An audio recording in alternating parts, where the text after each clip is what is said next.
নমস্কাৰ সচেতন নাগৰিকৰ সন্মুখত ছাত্ৰ ছাত্ৰীৰ সন্মুখত অভিভাৱকসকলৰ সন্মুখত জনসাধাৰণৰ সন্মুখত আজি এটা বাৰ্তালৈ মই আহিছোঁ সেই বাৰ্তাটো ভাৰতীয় গণতন্ত্ৰৰ কাৰণে অতি গভীৰ বিষয় আপোনালোকে লক্ষ্য কৰক বিহাৰত ইতিমধ্যে ইলেকশ্যন হৈ গৈছে সেই ইলেকশ্যনত হোৱা ঘটনা এটাৰ আপোনালোকৰ আগত মই আনিব বিচাৰিছোঁ বিশ্লেষণ এটা আপোনালোকে মন কৰকচোন যে সেই বিহাৰৰ নিৰ্বাচনত মুঠ ভোটদান হৈছিল 66.67%।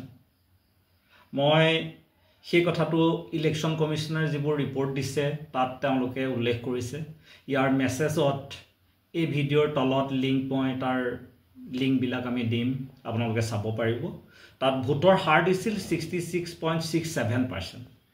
আপোনালোকে মন কৰকচোন বিহাৰৰ মুঠ ভোটদানৰ হাৰ আছিল 66.67%। মুঠ ভোটদাতা আছিল 7.42 লাখ মানে 7.42 লাখ প্ৰায় মাজত কেইটামান আছে এইকেইটা মই সৰু সংখ্যাকেইটা ইয়াত অনা নাই। এতিয়া ভোট যেতিয়া দিলে সেই ভোট দিয়াৰ পিছত সেই যিটো ইলেকশ্যন কমিশনাৰ হিচাপ দিছে সেইটো ভোট দিছে 7.45 লাখ লোকে ভোট আছিল 7.42 লাখ আৰু ভোটদান কৰিছে 7.45 লাখ লোকে। আপোনালোকে এই অংকটো যদি আৰু অকণ বিস্তৃতভাৱে চাই আপোনালোকে লক্ষ্য কৰক যে 7.42 লাখৰ 66.67% যদি ভোটদান হয় তেতিয়াহ'লে মুঠ ভোট হয় 4,96,69,150টা প্ৰায় কাৰণ মই কৈছোঁৱে যে ইয়াৰ পিছৰ সৰু সুৰা এই ৰাশিকেইটা মই ইয়াত লোৱা নাই। এতিয়া কথা হৈছে যে যিহেতু ইলেকশ্যনত ভোট দিলে 7.45 লাখে দিব লাগিছিল 4,96,69,150টাই মানে অতিৰিক্ত ভোট ওলাইছে 2,48,30,850টা প্ৰায়।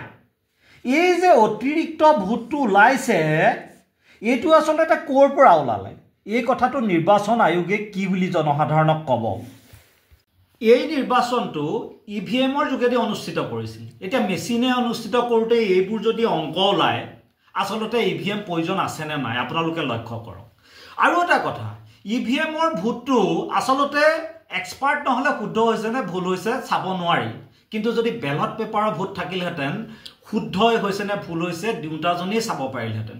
গতিকে জনসাধাৰণৰ সন্মুখত গণতন্ত্ৰ ৰক্ষা কৰাৰ কাৰণে যি উপায় সেই উপায় হ'ব পাৰে যে বেলট পেপাৰত ভোটটো পুনৰ গ্ৰহণ কৰা। যিহেতু বিশ্বৰ প্ৰতিখন দেশে ইভিএমক আঁতৰাই বেলট পেপাৰ আনিছে আমাৰ দেশতো সেইটো হওক।